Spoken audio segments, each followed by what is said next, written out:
Continuamos nuestro recorrido por diferentes puntos alrededor del libro más famoso del mundo.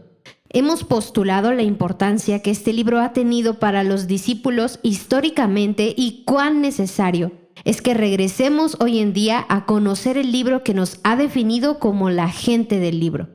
La Biblia históricamente ha sido el libro más atacado, más publicado y aunque no nos guste, ha conformado las bases de la sociedad occidental como la conocemos hoy en día.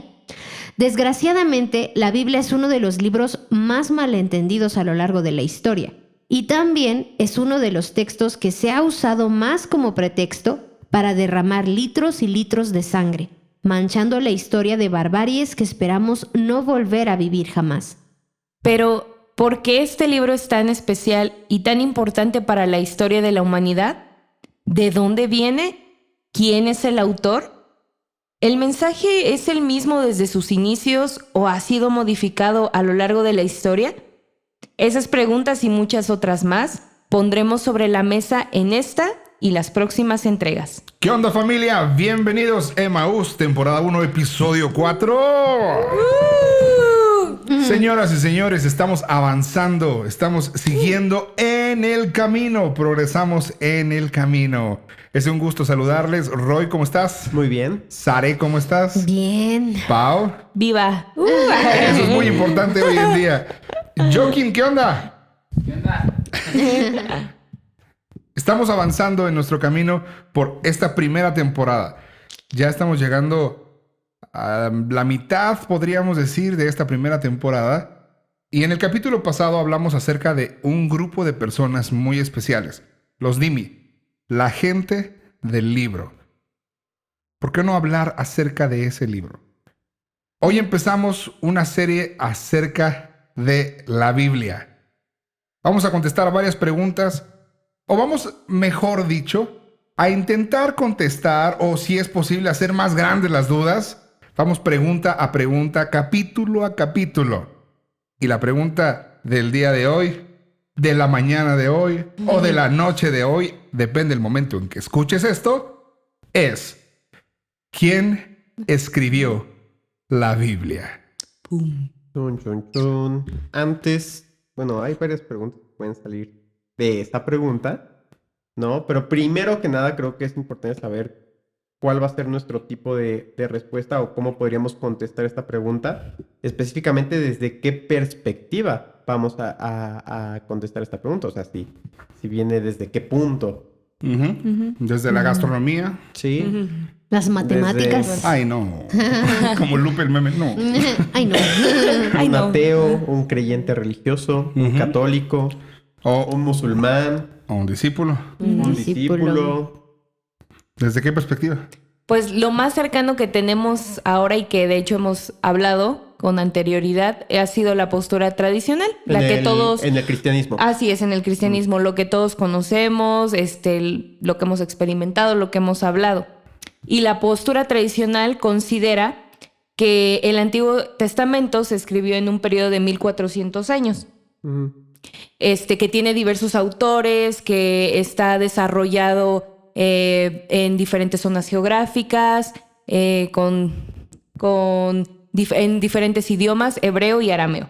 Esa es la postura tradicional, ¿no? Del Antiguo Testamento.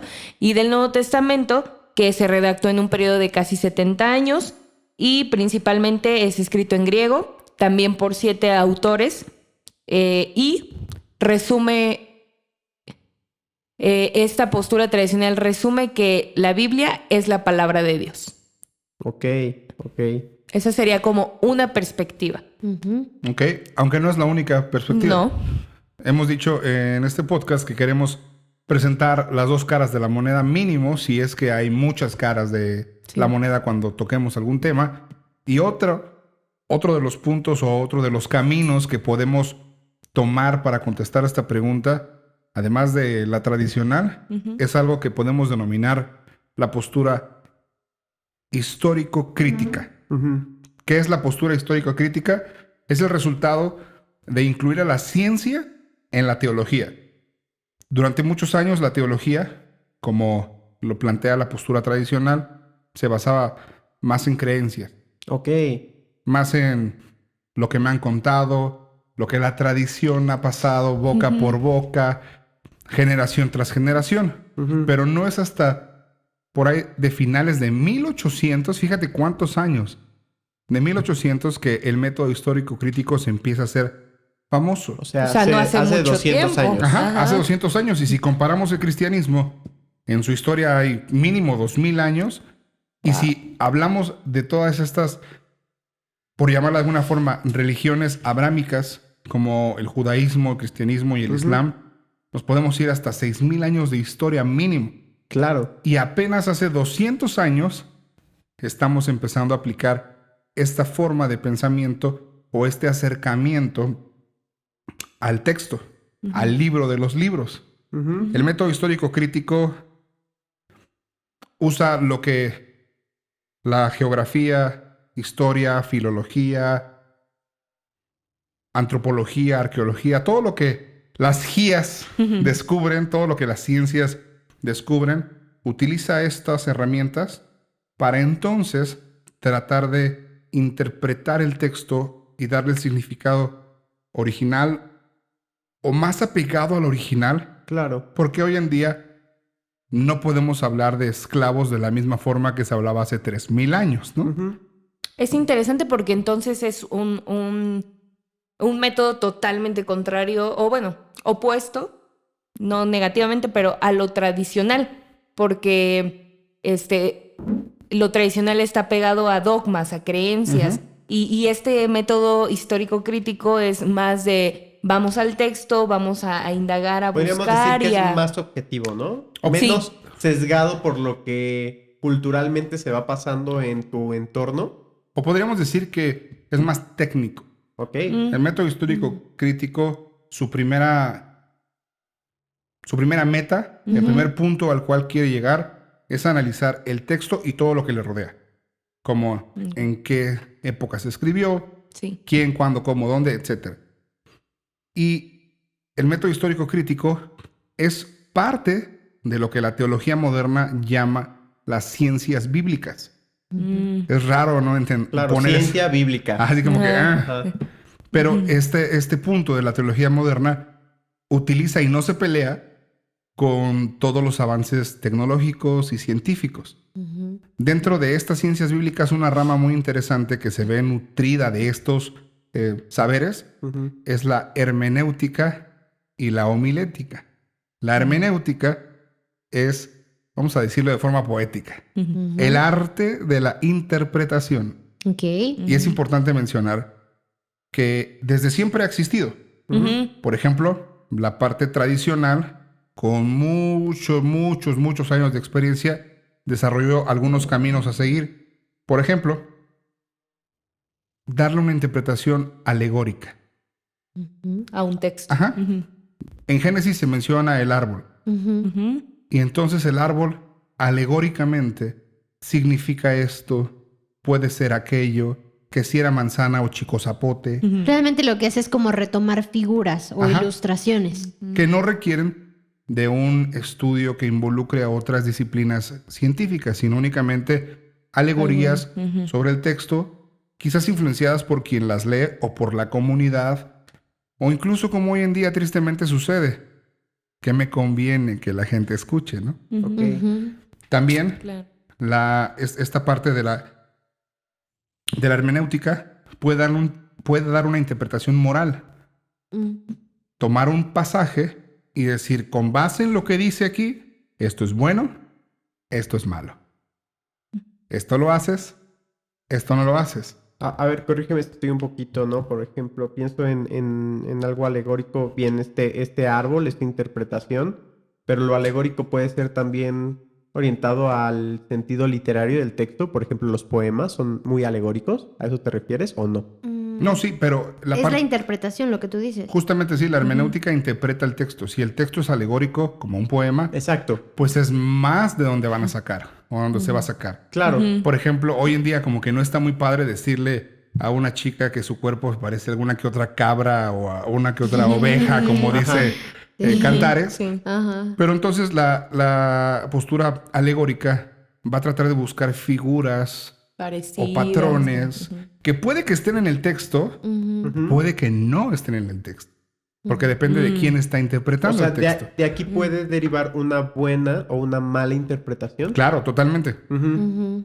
O Y- sea, o más bien una correcta Ujú. y una incorrecta. O varias Totalmente, incorrectas. totalmente.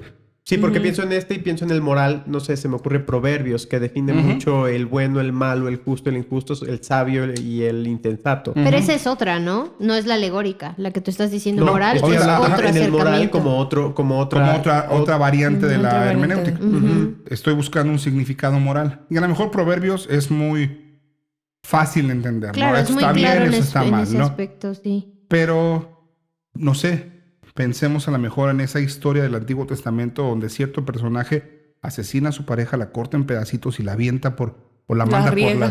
por las tribus, ¿no? Y dices, ¿y esto qué, no? Ujú.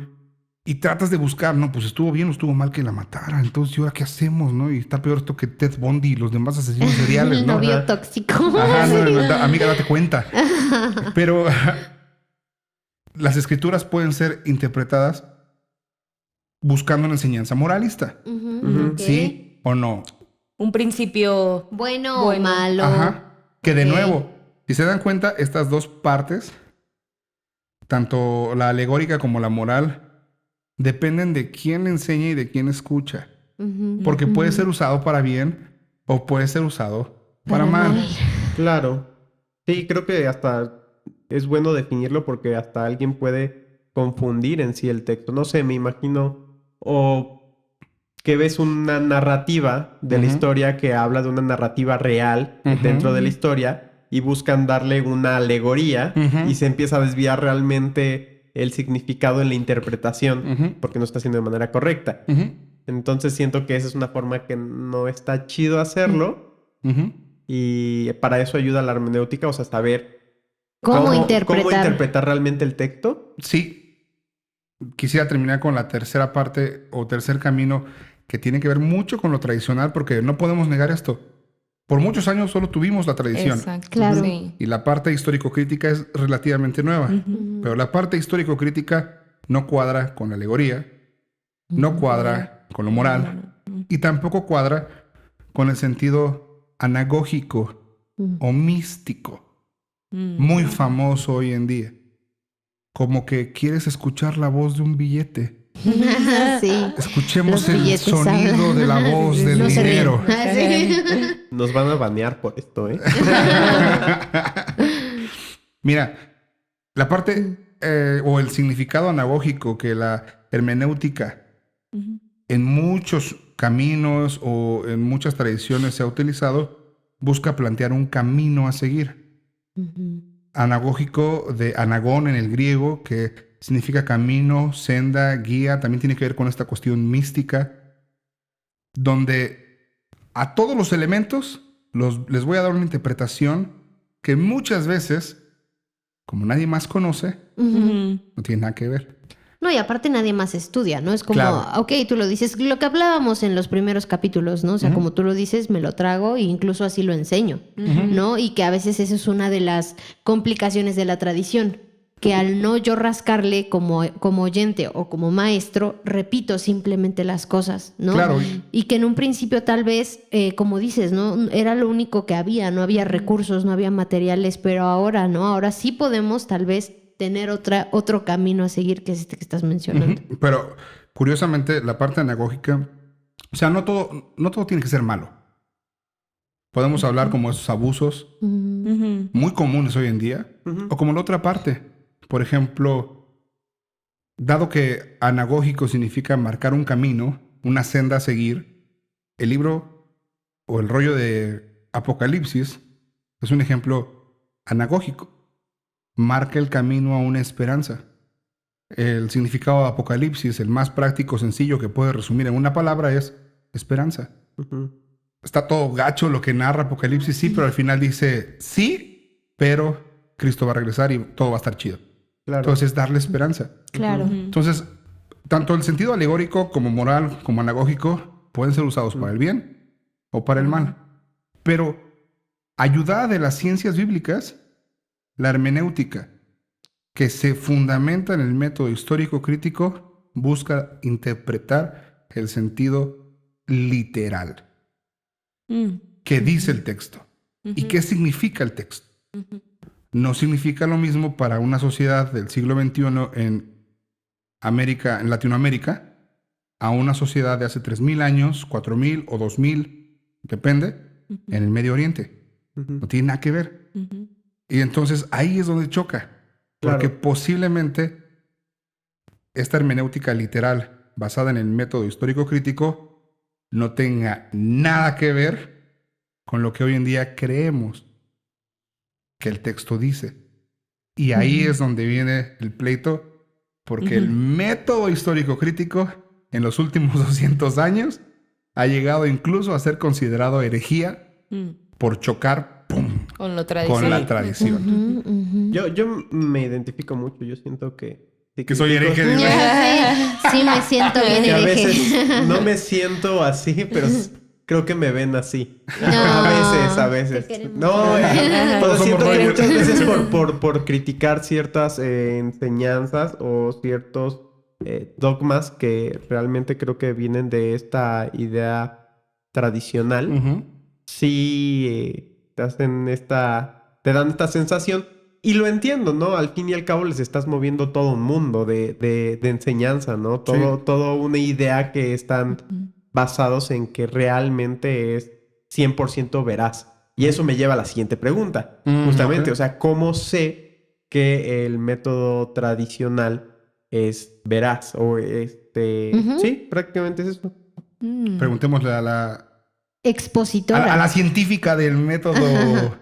Es Tradicional. veraz porque también Ay, siento... me avienta porque yo dije eso. Sí. Siento que- no quiero decir que esté mal, porque siento que si lo No comparara estamos diciendo que con esté el mal. crítico, exacto, si lo comparara No. con el crítico, en muchas cosas coincidirían. Claro. Entonces, ¿qué certeza tengo de que todo el método tradicional tiene una veracidad ahí? Principalmente porque lo mencioné, el método tradicional está basado en dogmas, en creencias, en algo que no es comprobable y medible. Entonces, creo yo que el hecho de que por mucho tiempo, es mi caso, me hayan dicho, es que así es y tú créelo, o sea, por la ignorancia en la que estás en ese momento, pues lo crees, ¿no? Con esta fe que te quieres acercar a Dios y esta sinceridad, lo crees.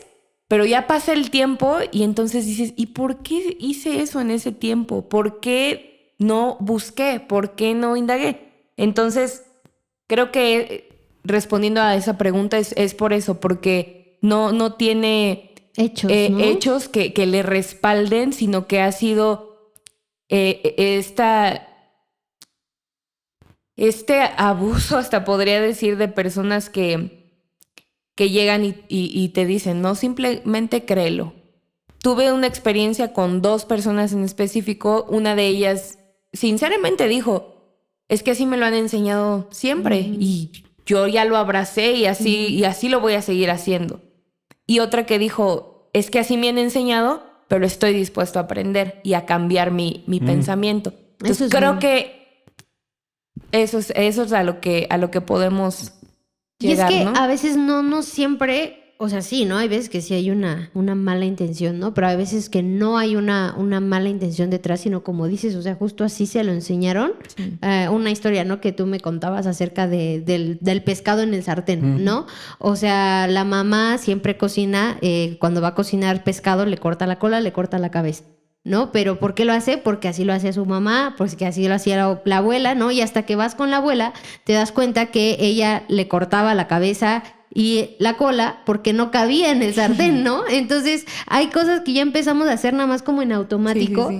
que ya cuando, como dijiste, ¿no? Pero ¿por qué lo hago? ¿No? Si mi sartén sí cabe. Ah, ¿Sí, sí. no? Entonces creo que hay veces que no necesariamente es una mala intención, sino que es un trasfondo de que así se vino haciendo tradicionalmente. Claro, entonces podríamos decir que no hay una certeza de que haya una veracidad en el método tradicional. Ahora, Realmente. yo creo que es importante aclarar que el hecho de que no haya una certeza no significa que es mentira. Exacto. Eso es muy importante. podríamos incluso redefinir la respuesta o complementarla diciendo que el método tradicional es impreciso. Porque no busca dar datos precisos, Claro. sino únicamente dar un esbozo. ¡Fum! Va. Porque los dogmas no buscan toda una estructura precisa, sino únicamente una idea general a compartir, que es más fácil. Claro, solo Que se buscan, pase solo de- buscan que los creas, no que los entiendas. O sea, es más fácil recordar, zorro, no te lo lleves a las tablas de multiplicar, porque uno es más preciso que otro. Siendo Claro. sinceros. La verdad. Claro, entiendo. Sí. Y me lleva a la siguiente pregunta. Ahora, ¿qué certeza o Qué tendríamos? veracidad, ¿no? ¿Qué certeza tendríamos de la veracidad o de que es verdadero o de que podemos comprobar que o fiarnos del otro método que era el Histórico Histórico crítico. histórico crítico? No sé si les he dicho, pero yo soy científico en el método. Ah, ¡Ay! tengo título en Harvard. Sí. 4 diplomados, 3 maestrías. Ah, Yo creo que el método histórico crítico, a diferencia del tradicional, tiene cierta veracidad solo en una de las 4 interpretaciones. ¿Por qué? Alegórico, moral y anagógico no aplican. Porque el método histórico crítico, de primera entrada, busca la forma literal de todo el texto y lo que le rodea. Ujú. Como se apega a lo literal, entonces sí hay certeza. Certeza del documento. Algo muy sencillo. Ujú. Pues era papiro o era pergamino. Claro. Papiro O era madera. o era madera o era una piedrita o... Un barrito ahí. Ándale. o escritura a mano, escritura cuneiforme. Exactamente. Entonces hay certeza de eso porque el método histórico crítico únicamente recopila casi como un detective, sí, como Cada pista, cada pista, cada prueba. Es casi el método histórico crítico una reconstrucción forense de los hechos, ¿no? Ujú. Entonces hay certeza en eso. El método histórico crítico tiene una falla, ¿saben? Llegan preguntas. Voy a usar una palabra dominguera para que los que nos escuchan la usen en su próxima carnita asada. Ontológicamente. O sea, hace nivel de conocimiento o complejidad de conocimiento, por decirlo de forma sencilla. Ujú. El método histórico crítico puede contestar preguntas ontológicamente textuales, directas, físicas, comprobables. Pero cuando vamos a la parte alegórica, moral, ontológicamente ya no es algo que se puede tocar y trasciende a lo interno, a lo espiritual. Sí, eso te iba a decir. El método histórico crítico ya no avanza ahí. Claro, esos tres, el alegórico, el moral y el anagógico, suenan un poquito más profundos. Ujú. O sea, Ujú. ajá, sí, no, Y- no, no, no. Pero el hecho de que suenan no superficiales. avance y no dé respuestas no significa que no sea útil. Ujú. Porque no es lo mismo aventarte a una alberca de la orillita a subirte al trampolín bien construido y de ahí brincar. El método histórico crítico es el trampolín. Tienes una mejor base para de ahí brincar. Claro, súper bien. Entonces, regresando a la pregunta principal, que es...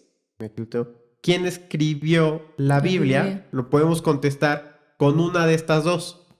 Con las O dos. Con las dos. Con las dos. Ah, ok. Pregunta Pero por cada eso. una tiene una respuesta. Claro, cada una tiene una respuesta. Sí. Ok. Y me lleva a la ¿Y siguiente... por qué no la contestamos? Habría que preguntarle a la científica de método tradicional. No soy científico. Yo Ok. soy científico. La conclusión. La Sí, pero- conclusión dice- La conclusión. Oh. No, di. Ah, bueno, está Usted bien. primero. Usted primero. Adelante. O sea, si vamos a responder esa pregunta, me lleva a esta. Porque es importante saber quién escribió la Biblia. Ah. O sea, Muy buena ¿por qué pregunta es antes de saber importante? quién. Ajá. ¿Por qué es importante saber quién escribió la Biblia? Pues está muy interesante porque yo me pongo a pensar, por ejemplo, cuando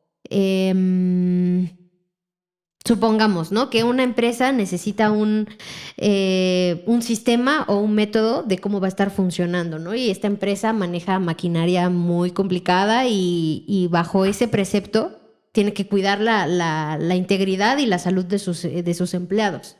Entonces, no le va a mandar a cualquier tipo a hacer ese manual de procedimientos, Ujú. ¿no? Y también en ese buscar a alguien habilitado, alguien capacitado, descansa su certeza y su seguridad de que lo que le esté brindando va a funcionar, ¿no? Entonces creo que es muy interesante porque si nosotros nos decimos discípulos y lo que hacemos y lo que vivimos está basado en este libro, nos es muy importante y muy necesario conocer al autor, conocer quién la escribió, porque de eso depende nuestra vida, depende nuestra conducta, ¿no? Entonces también el saber quién escribió te da cierta seguridad y cierta certeza de que es fiable, de que puedes entregar tu vida en ello. Es lo que yo pienso. Okay. Pues sería como un avión. Sí, o sea, ¿Quién te vas a lo va a subir? ¿quién lo va a ¿Autobús? manejar? No, pero ¿quién lo va a manejar? Nos van a banear por piloto esto. de avión. Segundo strike. Por dos cosas, ¿no? ¿Te subes a Eurobús o a Interjet. o Interjet? Yo me refería a quién lo va a pilotar. Ok. Si lo va a pilotar Sí. Roy o lo va a Obvio. pilotar... Un avión. Que el hecho de que sepa pilotar en Warzone no significa que en la vida real sepa pilotar. Ok. Warzone no nos patrocina. No será igual ese reino. O un piloto realmente, ¿no? Quien está detrás de los controles te da mucha certeza. Claro. Muchísima certeza, ¿no? Del rumbo que uno toma. Yo creo que es importante. A mí me pasó que platicando con una persona, viendo todos estos temas que necesitas un poco más de investigación fuera de la Biblia en sí, como quién la escribió o dónde se escribió o para quién era. Platicando, sí me hizo esta pregunta como, más bien, o esta afirmación de, pues no siento que yo necesite saber o si me sea servible, porque ella obviamente en esta idea, pues quiere ver más o quiere darle más importancia al mensaje y se me hace también súper bueno, pero creo que esta área muchas veces se deja un poquito de lado. Y se me hace muy interesante ya entender un poco esto, ¿no? Porque también me puede ayudar más realmente. De hecho, sí. Me ayuda más, o sea, tal vez hay personas que no lo necesitan realmente. Me imagino a alguien en la sierra que realmente no tiene acceso a herramientas para saber cuál era la historia de Juan o de Pablo en sí. Y entienden el mensaje y el contenido y como habíamos hablado la vez pasada, ¿no? La esencia del mensaje que transforma, pero en esta cuestión de estudio realmente se vuelve útil. O sea, no lo descartamos porque sea inútil. Es enriquecedor. Sí, Claro. de nuevo, regresando al terreno de las máquinas, tienes un carro y ese carro tiene 6 velocidades y puede correr a 300 kilómetros por hora. Pero tú solamente usas primera y segunda y no pasas de 40 kilómetros por hora. Claro. ¿Por qué? Porque no considero importante lo demás. Es igual, entonces, ¿por qué es importante saber quién escribió la Biblia? Para saber si realmente es digna de confianza. Porque la Biblia la presentan, y es más, en muchas partes ella misma se presenta como el mensaje, la palabra, la esencia de Dios. La Biblia se muestra como que contiene los dichos de Dios, las enseñanzas de Dios. Y entonces es importante saber quién está detrás de eso. Porque hay muchos otros libros que también dicen que son de parte de Dios. Entonces, ¿cuál es el bueno? Claro, ¿Cuál es la diferencia? ¿A cuál le hago caso? ¿A cuál no le hago caso? claro. Creo que eso es muy importante. Sí. Le puedes sacar jugo, verdadero jugo, si sabes realmente quién está atrás y todo lo demás. Ok, pues bueno, ya, así, directo, al jugo. ¿Quién escribió la Biblia? ¿Qué nos dicen las posturas? Ok. Pues la postura tradicional llega a esa conclusión. La Biblia es la palabra de Dios, así. Pero nos deja Entonces, mucho... Dios escribió la Biblia, Exacto, ¿no? nos deja mucha apertura para pensar... Dios le dictó a un hombre o a muchos hombres para que le escribieran. Dios, con su dedo... Con un rayo láser. la escribió. O sea, simplemente es la palabra de Dios, ¿no? Es como la conclusión que... O sea, yo he visto en Es el dogma. El es dogma, la exacto. creencia. Más bien, yo creo que es el dogma detrás. O sea, parece muy superficial. Yo creo que cuando veo estas posturas tradicionales, que también se encuentra en el catolicismo y en el protestantismo. Ujú, ujú. De hecho, en el judaísmo y en el islam también. Ok. Ahí, con A más las razón, tres grandes. cuando te das cuenta de ellas, obvio, pareciera que está sesgadísima la pregunta y que no tienen más conocimiento de eso. Yo creo que no es así, ¿no? Realmente sí saben, bueno, mira, este libro lo escribió fulanito y menganito. Tiene tal y autor. O sea, Ujú. hay cierta como profundidad leve en el texto, pero creo que la tradicional se envuelve. Lo resumen O se resume en, al final, todo este mensaje, como es de Dios, fue escrita por Dios. O sea, resumimos en que todos estos autores fueron el dedo. ¿no? Dios usó a Claro. hombres para o comunicar inspiró, Ajá. ¿no? Ese también es también la postura tradicional que escuchamos. Inspiró a hombres para... La postura tradicional toma muchas de sus enseñanzas de la misma escritura, Claro. de la misma Biblia. Y de Claro. hecho, en Hebreos dice el inicio de ese libro, Dios, habiendo hablado en otro tiempo, por medio muchas veces. de muchos profetas y muchas veces, entonces ahí está diciéndote, Dios habló a través de ciertos hombres. Y es ahí donde viene un punto muy interesante que la científica siguiente nos puede explicar. El punto de la doctrina, la enseñanza de la inspiración. Porque Dios no escribió con su rayo sino usó a hombres para escribir. Claro. Claro. Porque hay un versículo que toda escritura Ajá. Sí, segunda es Timoteo. inspirada por Dios. La segunda de Timoteo 3:16. Ok. Antes de entrar a esta onda de la inspiración, me gustaría muy brevemente explicar la diferencia entre lo que tal vez nosotros ahorita entendemos como inspiración a lo que realmente dice el texto Ok. de inspiración, ¿no? Es diferente. Es diferente, al menos por lo que yo de bote pronto podría pensar, ¿no? O sea, yo cuando pienso en inspiración, cuando pienso en inspiración, pienso en me siento inspirada para escribir una canción, para decir este mensaje, me siento inspirada. O sea, como que de algún punto yo me siento inspirada para hacer algo que nace de mí.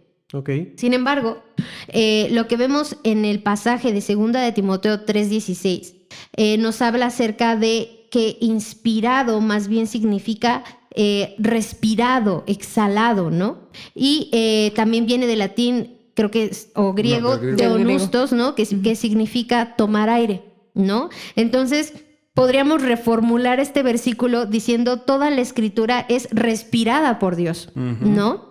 Entonces, no somos nosotros los que estamos inhalando, es Dios es el que está exhalando. Entonces, ahí ya tenemos un principio.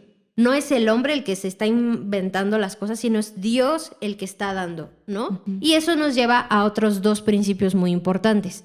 Uno es la revelación y otro es la inspiración. La revelación, por lo que vemos en el contexto bíblico, es el mensaje, es la palabra, es lo que Dios está hablando, ¿no? Y la inspiración es cómo hace que eso llegue, es el vehículo, ¿no? Entonces, sí. Podría ser como esto. Para los que no ven el video. Para los que no nos están viendo en YouTube, como un vaso con agua. La revelación es el agua. Que no importa el recipiente, no importa si es un tubo, si es una cubeta, si es un balde. Ahí está el agua. Y la inspiración es el vehículo. El vehículo. El Puede medio ser portador. Un vaso. Está ahí. El vaso contiene el agua. La inspiración contiene la revelación. Exacto. Y también eso es interesante porque, pues bueno, Dios pudo haber hecho llegar su mensaje de una forma diferente, pero eligió hacerla a través de hombres, ¿no? Entonces, ¿qué es lo que pasa? Dios inspira a los hombres, les da el mensaje que entonces ellos tienen que escribir. Ahora, de aquí se derivan algunas otras cosas que tal vez después podríamos profundizar, que son pues igual también más preguntas, ¿no? Es como, bueno, ok, si lo escribieron los hombres, chance y todo fue de los hombres. Dios no estuvo detrás. ¿Cómo saber que... Exacto, ¿cómo que saber realmente que fue realmente inspiración Dios de estuvo Dios? detrás? Eso es lo que se llama la inspiración natural. También hay otra postura que es la inspiración de pensamientos, que explica que solo algunas cosas fueron depositadas en los hombres y ya ellos le echaron como de su rollo, ¿no? Y aparte la inspiración parcial, que solo las cosas morales y espirituales fueron las inspiradas y todo lo demás ya fue extra, ¿no?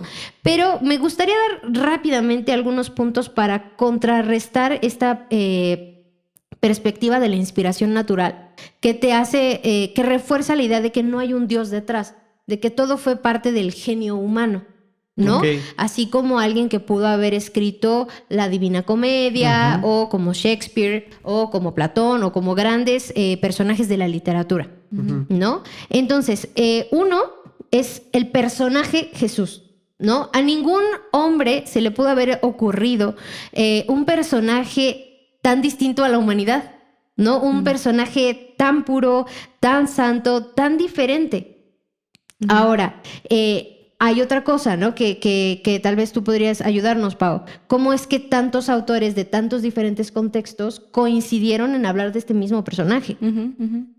Y que es como el mensaje principal, ¿no? Y aparte, ¿no?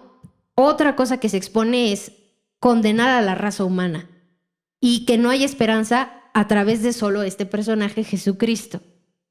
Y otro argumento es que al final el genio humano se exalta a sí mismo. Entonces, si los autores de la Biblia, bueno, los escritores de la Biblia, producieron textos que ahora prevalecen en nuestro canon, ¿por qué no hay otros textos de ellos que hayan prevalecido también o que sigan aquí en la Biblia? ¿No? Solo hubo algunos textos de esos que prevalecieron. Por ejemplo, las cartas de Pablo, ¿no? Pablo escribió cartas a muchas iglesias, a muchas personas, y de las cuales solo algunas podemos preservar, ¿no? Entonces, esos son como algunos puntos que yo podría dar como para contrarrestar esta perspectiva. Con contrarrestar que es obra meramente humana. Que solamente es humana, que es como el punto al que llega el método crítico, solo fueron los hombres, ¿no? Y es, ok, sí, lo escribieron hombres, pero fueron inspirados por Dios. Entonces, realmente el que está detrás es Dios. Ok. Entonces, O sea, me queda todavía esta duda. Creo que esa es una pregunta que siempre está y queda muy abierta, ¿no? Fue inspirada por Dios a través de hombres, pero los hombres son falibles. O sea, ¿qué cierta... ¿qué certeza hay de que no se equivocaron? Ajá. ¿Qué certeza hay de que no hubo un error ahí, no? Creo que donde más yo he llegado es que en el Antiguo Testamento esta coherencia que hay en diferentes culturas y diferentes épocas a lo largo de, dijiste, 1400 años. En el Antiguo Testamento. En el fácil. Antiguo En el Antiguo Testamento. Testamento. Dices, pues no puede ser casualidad, aunque en el estudio tal vez histórico crítico ves que hay muchísimos más autores, como sabes que por ahí a uno no se le fue, o te hace dudar esta cuestión de que empiezas a investigar y te das cuenta que hubieron algunas cartas que después le metieron algún capítulo más mucho después. Pues queda esta duda siempre abierta. Yo creo que de entrada podríamos tratar de pensar en las coincidencias o las probabilidades para que esto se diera de nuevo, ¿no? ¿Cuántas probabilidades hay de que esto se repita? No soy científico en números, pero creo que son nulas o casi nulas. Entonces, si tiene errores o no, será tema de otro capítulo. Okay. Pero podemos pensar en eso. Qué raro, ¿no? Qué curioso. Sí, y Sí. si fuera algo que, por ejemplo, alguien se ideó, o sea, que alguien dijo, voy a escribir este libro que concuerde, que todo cuadre, ¿no? O sea, que me invente que los autores fueron de diferentes épocas, que todo lo que hemos dicho. ¿Por qué hoy en día la Biblia es uno de los libros más perseguidos, más vendidos? ¿Por qué no se ha replicado algo así, una obra así, no? Y eso nos Porque habla de no se que ha es hecho. único, ¿no? Es singular, es un caso entre muchos, ¿no? ¿Y por qué, no? ¿Por qué sería un libro singular? ¿Por qué a pesar, ¿no? de todo el tiempo ha prevalecido Ujú. y es lo que lo diferencia de las Ujú. más grandes Ujú. obras maestras de la literatura que hasta ahora tenemos. Ujú. Es muy raro. Mm. Creo que es algo que podemos llamar, no lo inventamos nosotros, sino más bien tomar este título que varios le han dado a esta característica, la singularidad de la Biblia. Y creo que es interesante pensar en ello porque llega un punto donde el método histórico crítico, que sí, controversial, escandaloso para muchos, peligroso para algunos porque los ha llevado a dudar Claro. y a dejar su fe. Ujú. El método histórico crítico, como rampa, llega a un punto donde ya no avanza. Y donde creo que viene la parte interesante de esto, donde el método tradicional sigue avanzando porque se basa en dogmas, en algo que no es tangible.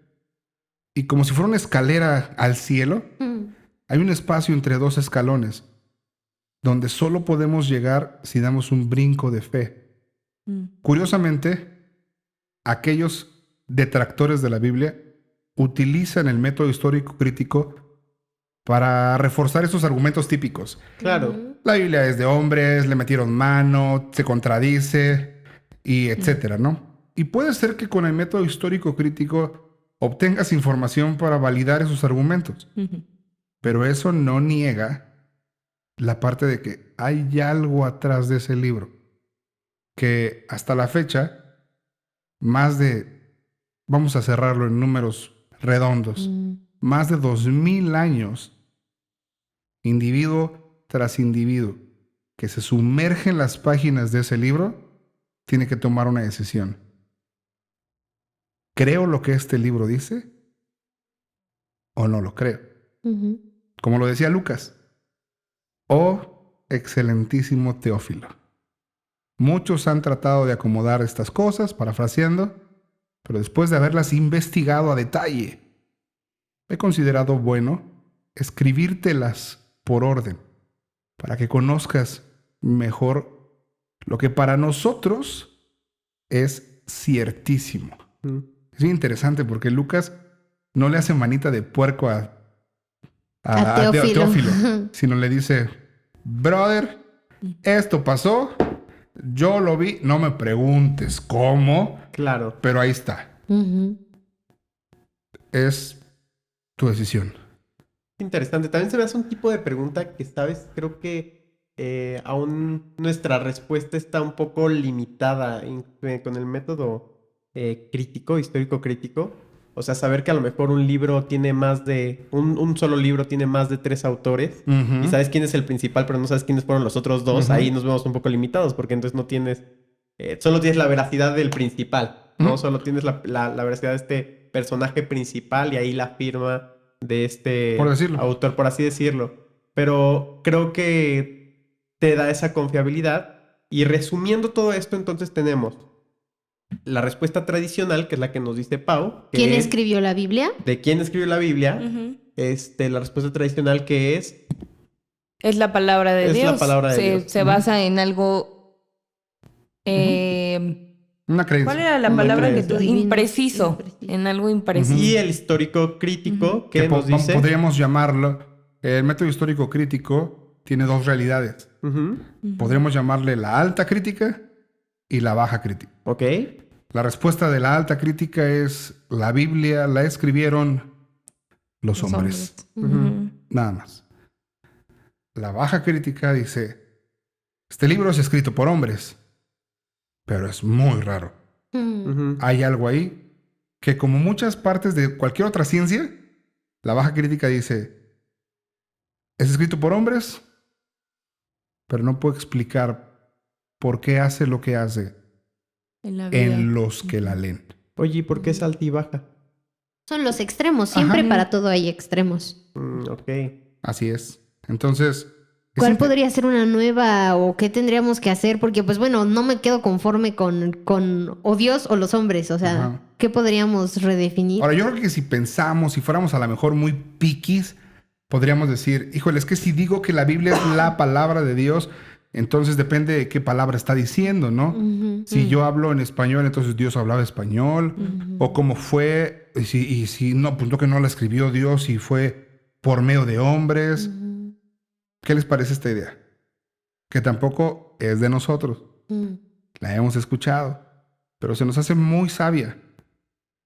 La Biblia es el mensaje de Dios en palabras humanas. Ujú. Porque no podemos negar que los hombres usaron lo que sabían para escribir. Ujú. Ujú. No se puede negar. Ujú. No puedes negar la sangre de las batallas.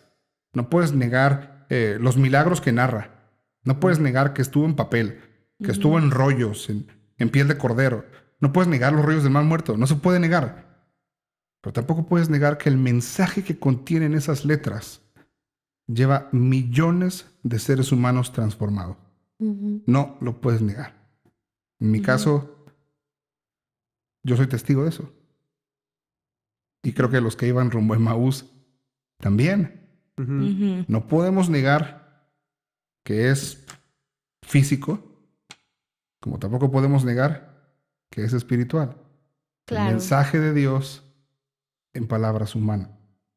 Y esto, no sé, se me hace súper chido porque creo que en esencia, usando una alegoría, la Biblia podría ser muy similar, o un cuadro, o un tipo, o una imagen de Jesús. Humano Y divino. y divino. Ujú. Creo que si queremos entender y contestar las otras preguntas como Claro. discípulos, Mm. tenemos que partir desde ahí. Vamos a ir a un libro humano que contiene un mensaje divino. Drop mic. Wow. Súper. Uf. Pues entonces, con eso nos quedamos en este capítulo. Esta vez voy a cerrar yo. Dale. Tomando la iniciativa.